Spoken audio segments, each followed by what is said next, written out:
When you bake potatoes, do you use this duck fat or no? Well, this is the duck fat because what I've done is I've made confit de canard. And so what I'm doing is, nothing really goes to waste. The fat that the duck is preserved in is then used for making the potatoes. And so what I'm doing is, in theory, it's sauteing. But I've got so much fat in here because the fat is so good. Duck fat is so wonderfully delicious that I'm actually almost deep frying this. So in any event, the potatoes are fried in duck fat. How do you separate fat from the juice of meat?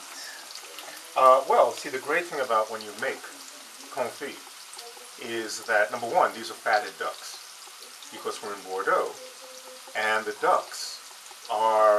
fatted ducks are actually raised just to the south of Bordeaux for the foie gras, for the liver. And so the skin, everything is pretty much fat about it. So you render down the skin. And that is what you got here, is fat from the duck itself. And when you make confit, what you do is you pretty much, it's a preserving method, it's not a cooking method per se.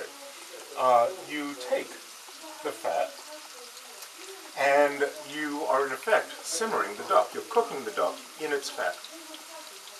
Once it is cooked, you take it out, put it into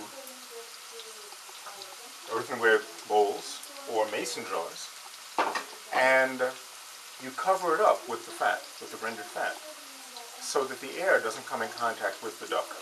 And that way you put it into a cool cellar and you can keep it for months, for a year. For years? Or for 1 year. And that is what people used to do before they had refrigeration. That was how they slaughtered a pig, they killed the ducks, they could do pigeon, you could do anything with confit, pretty much anything. And so as far as any juice or anything like that, or it's all separated out, it's rendered out in the beginning.